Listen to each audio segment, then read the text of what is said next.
What am I talking about today?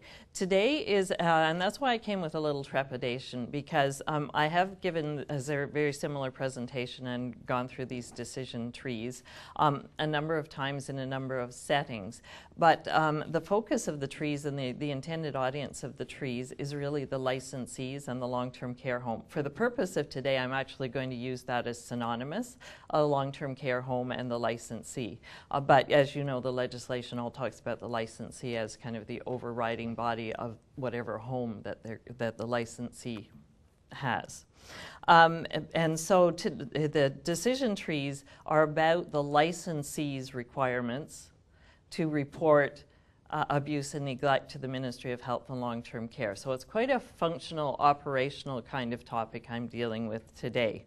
And that's why I hope that you won't be bored, but I think it's also really important that you as family members are aware of what the expectation is of the long-term care home, because certainly messages can come back if you take concerns within the home. Sometimes there are really good, reassuring and active messages and a lot of proactive things that happen, and sometimes people do get responses that are not satisfactory, and so I'm hoping that maybe just by seeing what we have now reinforced so strongly with the licensees in the homes of what they are required to do, that you have an understanding that if you're being told a response, or you're hearing somebody's experience where they're being told a response or things are not happening, that now that hopefully you go away with a little knowledge of what is the expectation, what the licensee should be reporting to the Ministry of Health.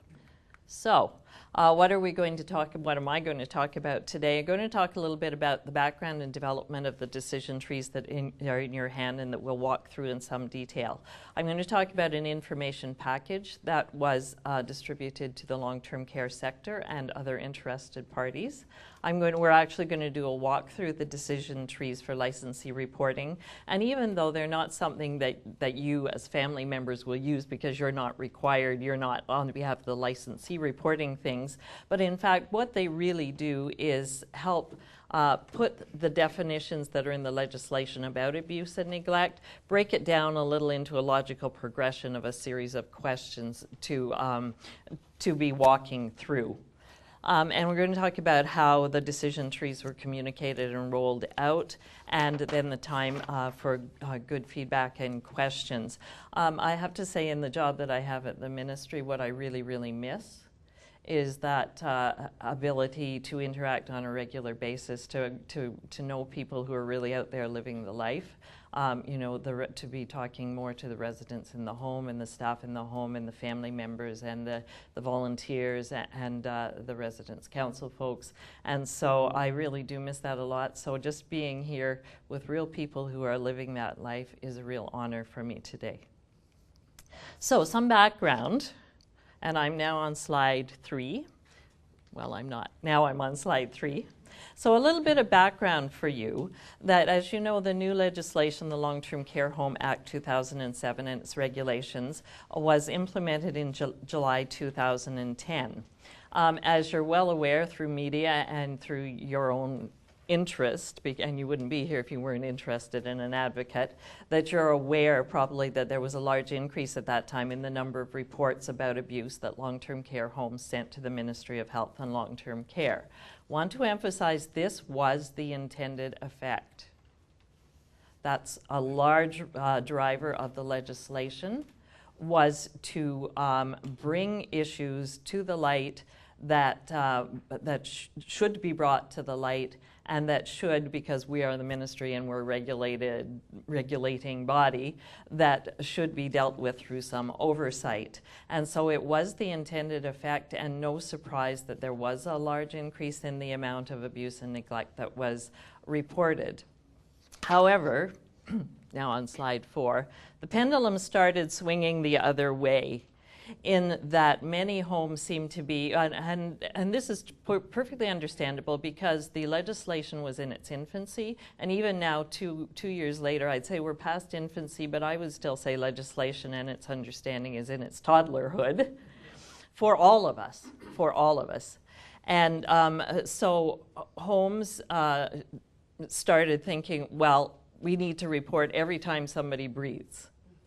And so a lot of the reports that came in the end, once they were analyzed and looked at, were not reports that actually needed to be reported to the Ministry of Health and Long-Term Care, which is not to say that some of them were things that should be ignored. And you'll see that's reflected really strongly in our decision trees. At no point in our decision trees do we ever say, then you don't have to do anything about this that came to your attention.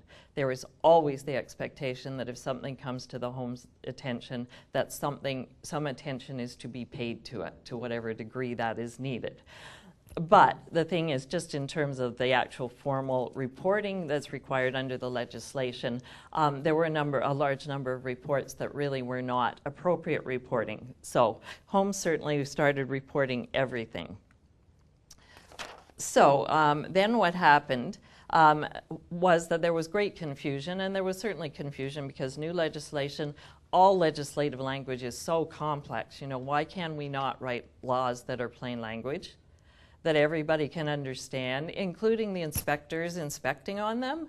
And so both the sector and the inspectors were asking for more clarification, because looking at all the incidents that would come to their attention, there was still the question, well, do we deem this something that we inspect on defined as abuse or neglect, or is it not defined that, or is it something else that isn't labeled abuse and neglect, but that needs an inspection, or is it something that is not in the scope of the Act at all? And so based on that, in response, we did develop these decision trees. And the intent of the decision trees that we're talking about today is not in any way to dilute or to discourage or to tell people that they don't need to report if allegations come to them of abuse and neglect, but it's to clarify and keep everybody on the right track and the right page. So just about, Okay, so it was not a single effort. I'm the lucky person who got to learn the flowchart application, the Visio application, but certainly lots and lots of consultation. And you know, at the end of the day, I looked at it and thought, we really came up with 6 big pieces of paper. But the layers of thought and how they came to be exactly right, to be said in exactly the right order and break down those definitions in exactly the way the legislation intended, was a really very interesting process and required lots of thinking and lots of advice. So within the ministry, certainly our legal services branch, and my main contact is Karen Wasserstein, who is an amazing and really dedicated lawyer about long-term care.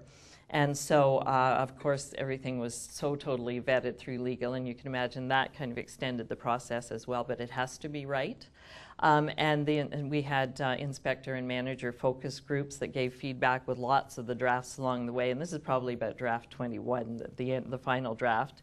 And our consultant team, which is called the Inspector Support Team, and that involves myself as the education coordinator, and Sheila Driscoll, who's our nursing consultant, Melissa Marlowe, who recently spoke at OARC actually, who is our dietary consultant, and led by Mary Nestor, who's our senior manager.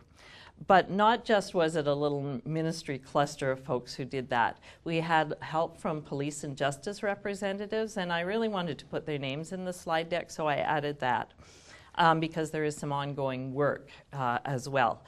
Sergeant Robin Sanders is the Provincial Coordinator of Seniors Assistance for the Ontario Provincial Police, and she is a real driving force on an education program that's currently being put together and rolled out for all the OPP across the province about recognizing elder abuse and kinds of responses to be giving people when people are reporting abuse or something unlawful to them regarding elders and seniors. And this is a huge e-learning course that they have developed with UOIT, which is situated in Oshawa.